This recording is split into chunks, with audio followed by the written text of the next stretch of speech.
আসসালামু আলাইকুম। একটি খবর হলো, আজকে পবিত্র ঈদুল ফিতরের দিন সকালে প্রধানমন্ত্রী এবং দেশের প্রেসিডেন্ট একসঙ্গে জাতীয় ঈদগাহ ময়দানে ঈদের নামাজ আদায় করেছেন।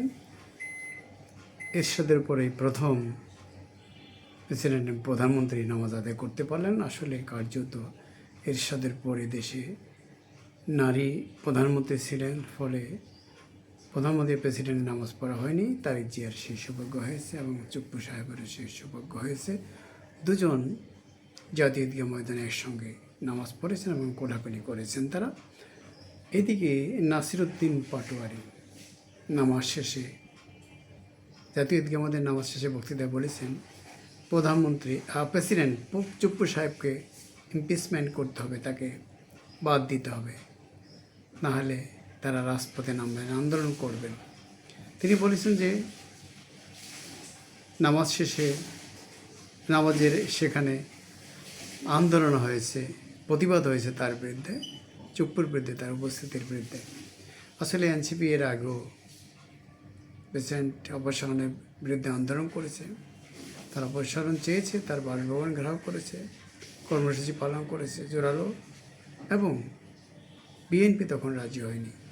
অবশেষে এই বিএনপি সরকারের যে শপথ, সেটা কিন্তু প্রধানমন্ত্রী বা মন্ত্রীরা শপথ নিয়েছেন এই বর্তমান প্রেসিডেন্ট মোহাম্মদ শাহাবুদ্দিন চুপ্পুর আন্ডারে, তার কাছে।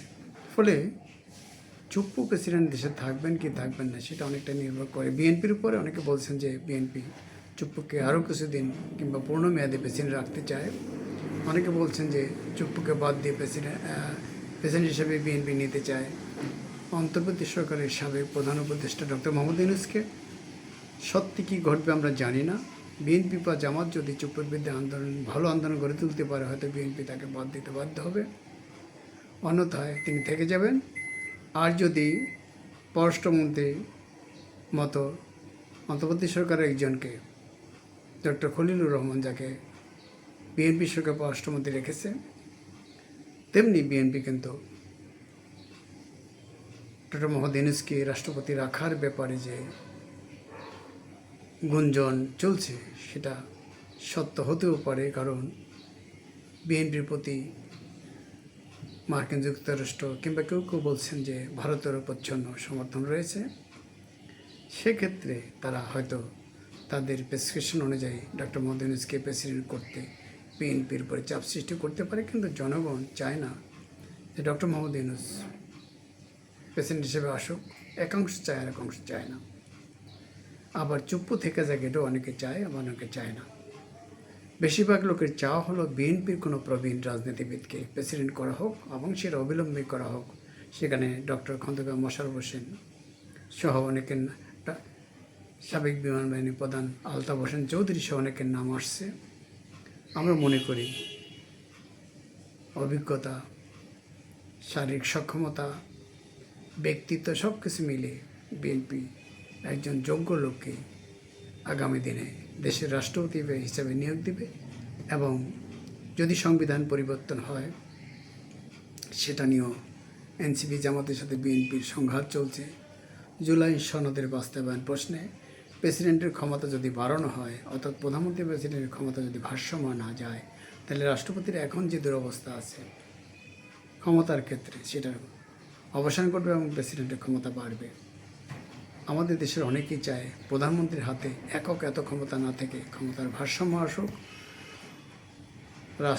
রাষ্ট্রের দ্বিকক্ষ বিশিষ্ট পার্লামেন্ট হোক, কিছু ক্ষমতা উচ্চকক্ষের হাতে যাক।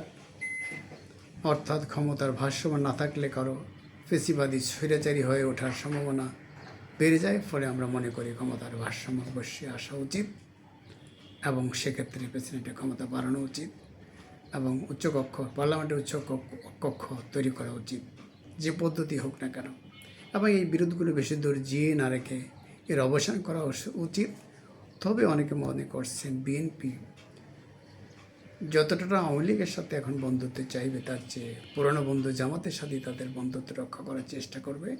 এটা সমালোচকদের কথা, বাস্তবতা কি আমরা সেটা কিছুদিনের মধ্যে দেখতে পাবো। বন্ধুরা, ডিবেট উইথ রানা এবং নিউ বাংলা টিভির পক্ষ থেকে আপনাদের স্বাগতম শুভেচ্ছা। আমরা সুস্থ থাকতে চাই, ভালো থাকতে চাই, সুন্দর থাকতে চাই, হাঙ্গামা পছন্দ করি না, শান্তি চাই, অগ্রগতি উন্নতি চাই এবং রাজনৈতিক হানাহানি হিংসা বিদ্বেষ চাই না। আমরা একটি নতুন সুন্দর বাংলাদেশ দেখতে চাই, সম্প্রীতি দেখতে চাই, অগ্রগতি।